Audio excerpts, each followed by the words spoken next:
Today we're going to be talking about the OCD recovery journey, a common topic on this channel, highlighting the complexity involved in OCD recovery, not a simplistic thing as it's often made out to be, where it's sort of made out to be just, oh, sit with the thought, sit with discomfort and move on. In reality, it is of course not that. It's not that simple.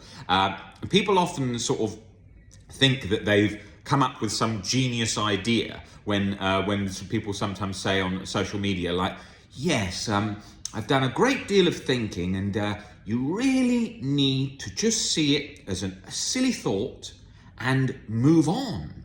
Yeah, and move on. See it as a silly thought and move on. Thank you for that genius insight.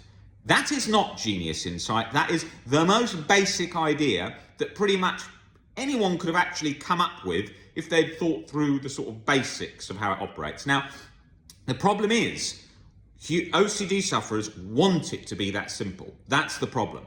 They really want to hear. So that's why you could literally have a book on a bookshelf in a bookstore, titled 4 pages long, titled How to Recover from OCD. Have a thought, observe it as a thought, remind yourself it's a silly OCD thought, and move on. That's all there is to it. That's all there is. And people will be like, oh, that's what I needed to hear. That really does it. It must be that simple. And then just some explanation that then always is often accompanied with those words, where they throw in a word like amygdala, which is designed to sort of sound smart, where you don't actually need to know that at all for OCD recovery, the word amygdala. And the amygdala is misfiring. So as you see it as an OCD thought and move on, the cycle changes. And then another interesting word. Oh, and then neural pathways change. New pathways begin. The end? No, it is not that simple. That is what everyone is trying to do anyway. Okay, just leave the thoughts there, carry on with my day. And there's a great quote by Korzybski, referenced in the Albert Ellis books at times, Korzybski, and he says, God may forgive your sins, but your nervous system won't. And this is not discussing here about religion, but it's about that if you're scared of something or guilty over something or so on, until you have broken down your perspectives and philosophies and irrational beliefs in the catastrophizing cycle at that point, your nervous system stays jacked up and does not back down. And that's the problem there, because what happens is the OCD recovery journey gets so simplified that people do not take this into account. It's so easy to see when someone is making huge progress with recovery. They feel free, they feel confident, they're no longer locked up. Those journeys where people are like, oh, I just learned to see it as a thought and move on. You follow their life over years. They have big setbacks, they've still got chronic guilt and anxiety simmering away. Yes, in mild cases, it may release. Yes, in some chronic cases where it's operating slightly differently, it may release. But in the vast majority of chronic, severe OCD cases in relation to chronic guilt and anxiety, it doesn't back down that easily, because it's got a good grip tight in there, and it just clings on like an allergic reaction, right?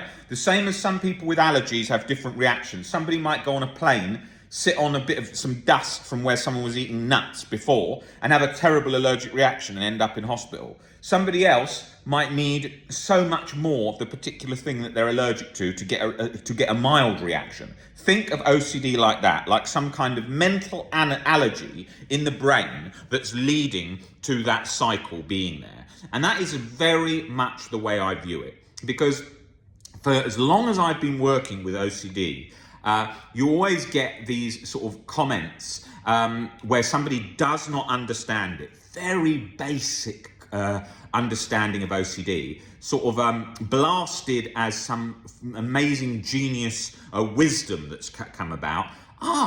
So yes, you must see it as an OCD thought and then move on. If you do that, Robert, you do not need to know anything about acceptance. You do not need to know anything about your rigid black and white beliefs. You just move on. You just forget it. You just leave it be and tell yourself it's an OCD thought. All day long, people are coming into me all the time often been to specialist centres for a long time, and they come in, I say, how often are you telling yourself it's an OCD thought?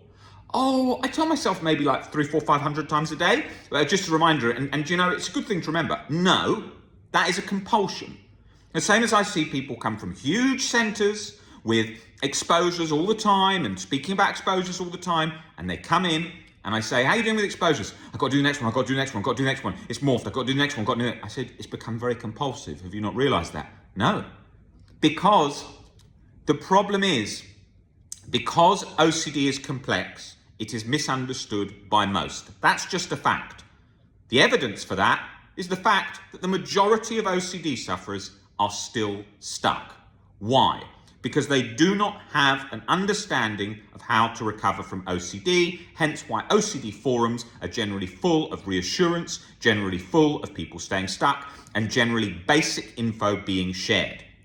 What is the basic info? Thoughts are thoughts, label it as an OCD thought, and move on. That is the most commonly seen thing. And people are just going along with that year after year, and the same with exposures. ERP is the gold standard. ERP is the gold standard, you hear all the time. ERP exposures are, what are they? Break things down rationally and basically. Exposures are just facing a fear. That's not new. It's what humans have done since the beginning of time. Face a fear, get used to it, move on. Face a fear, get used to it, move on. Stop your compulsions, face the fear, move on, right? That doesn't equal recovery. That takes the hit out of some parts of the OCD cycle. That will easily become compulsive, but if it's balanced and it's allocated in the right way to specific fears, it plays often a significant part in the recovery journey. It has its limitations, which is not understood by most specialists of OCD. The limitations are, if you have sensory motor OCD and you're trying to expose to the sensation because it's internal, over and over and over, what happens? You have a compulsive cycle again, where the person's trying to expose to it and it's not releasing. Why is it not releasing? Because the fear of being stuck forever with the sensation is the fear. So each time they show themselves it doesn't back down because the fear component is keeping the cycle jacked up. This is the same of so many other ways it can morph. It will morph with existential into areas you cannot expose to. How do I know that? I went through hundreds and hundreds of exposures myself, and I have worked with and coached over 25,000 people, right? I've been working with OCD a very long time, and I see the most severe cases, I see the mild cases, I see just the general chronic cases all day, every day, from all over the world. And so it's very apparent when you actually look at it with some common sense that exposures become very compulsive when the person is chasing a release. And it becomes very apparent that OCD will morph into certain areas which get hard to expose to. And you will not get the relief with the loop tape, and you will not get the relief with the video or the documentary to the full extent. Hence why you need to work on breaking down, to working towards unconditional self-life and other acceptance, breaking down those irrational beliefs that are fueling those cycles. That doesn't mean you need it nailed down. That doesn't mean you need to absolutely 100% have everything accepted, because that becomes compulsive in of itself. You need to take the edge off through a deeper level of acceptance, so the sort of so-called cogs in your mind fueling that OCD cycle back down in that lockup mechanism. And that is vital. You will know if you are recovering. You start feeling better. That takes a while. You might be doing all these things and it still takes a while to feel better, and you'll feel like you're at square one, because OCD makes it feel very locked up and very heightened until the release happens. And the release won't just happen suddenly. It's a phasing of shifts, and it's ups and downs, peaks and troughs, like a roller coaster, as we often say. So you have got to have patience. You are going to have to work on it. You're going to have to be patient. You're going to have to break down beliefs bit by bit. And it's going to take work and practice. And I can't highlight enough, which is just a fact, that most people do not understand OCD. If you want a second opinion, you want to come in and speak to us, and we can look at exactly why you're stuck, email us at phil@ocdrecovery.com, or you can directly WhatsApp us in the link below, and we will get back to you the same day. Although we work with a huge number of people, we can always get back to you usually the same day and set up an appointment with you. It's very clear why people are stuck quickly, because you can see where their beliefs are locked up. There is no treatment-resistant cases of OCD. You might see a study and it will say, oh my gosh, 20% of people are treatment, 10% of treatment. It's complete crap. The only reason that study even exists is because the person putting the study together does not understand how recovery works. So when they do not get recovery for somebody, they then say, oh, this person's treatment-resistant. Wrong. They're not treatment-resistant. It's you have not gone into the beliefs because you don't know how to break down that cycle, and then they would not appear on your results as treatment-resistant. It's the same as you see all these kinds of studies. Oh, 67% of people respond to CBT and 20% respond to meds or whatever. It's irrelevant because it's always the belief that's stuck. I can always see it. Bring in the treatment-resistant cases. Sit down. Okay, that's the belief. Yes, you're scared of being scared. Yes, you're still scared of something from the past. Next. It's like that. And that's the case. Yes, meds will help take the edge off, but they are not guaranteed to bring long-term recovery. Some people I see take meds, improve massively, and they go on and live life good enough, right? But the depth of freedom and the depth that you get from recovery by working on your beliefs in depth is a different freedom. You don't get triggered easily at all. Your brain feels like a baseline reset of default inner peace, like you were before OCD, if you can remember that point. It doesn't matter if you can't remember that point. Some people have had OCD since a kid, but it stops that chronic guilt and chronic anxiety cycle and the sort of machine gun intrusive thoughts coming in. My life is constantly having to demonstrate these common sense parts of the recovery journey and constantly show that, because in every session it's always the same. Yes, but I was told that I should never engage in the thoughts. Correct. You are not engaging in the thoughts. Okay, here I'm having a thought. I need to get rid of this. Here I'm having a thought. I need to get rid of that. You're not doing that. But if you are still scared of something, the core fears are still there, and you're very much scared of a particular thing, like, oh my God, if I got this disease, my whole life's ruined. You're going to have to break down that fear. Okay, you're going to have to break down that fear to the chronic anxiety and chronic guilt cycle to stop.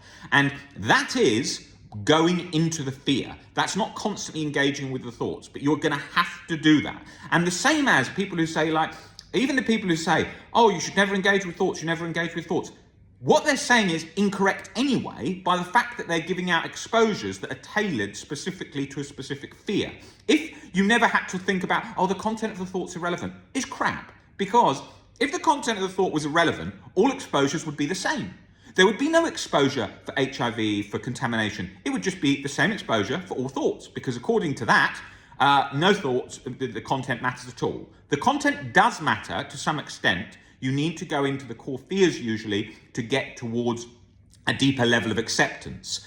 But if it's just shifting all day long, like, oh my God, OCD about this door shutting, oh my God, about this disease, oh my God, about this symptom, oh my God, about that, you are not going into all those thoughts. You're looking at what the main components are of the core fear. Is it fear of death? Is it fear of being stuck forever? What is that? And you're breaking that down. I don't have to go into any thoughts. I barely even have any intrusive thoughts because there is nothing to go into, because I have a deeper level of acceptance. My day-to-day life is the same as if I didn't have OCD. No chronic guilt, no chronic anxiety, no intrusive thoughts bombarding me 24/7. And I've been like that for many, many, many years. And I do not have severe setbacks. You won't see me going online and going, oh my gosh, I'm having the worst day ever. That doesn't happen because the beliefs have changed and the beliefs call the shots. OCD takes orders from beliefs, not from thoughts.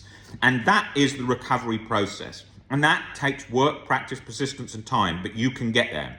And I've been to, lights have just gone off. I can accept that. And you have got to think about this journey with common sense. Am I scared of something? What is it that I'm scared of? Why is that bothering me? How can I change my perception on that? How can I change my perception on anxiety? How can I change my perception on myself and be more compassionate to myself and have more self-acceptance for myself? This is the recovery journey, and we are here to help you in detail through this more complex disorder than it's often made out, so that we can break down those chronic guilt, self-defeating and chronic anxiety cycles. If you would like an appointment with us, email phil@ocdrecovery.com. You can also contact us at the link below for WhatsApp. We usually get back to you the same day. We work with pretty much every country in the world, and we have translators for most major languages. And we cover all time zones, and we cover pretty much every day of the year. So If you want to work through this recovery journey and you are prepared to put in work, put in time, really focus on the recovery journey, we are here to help.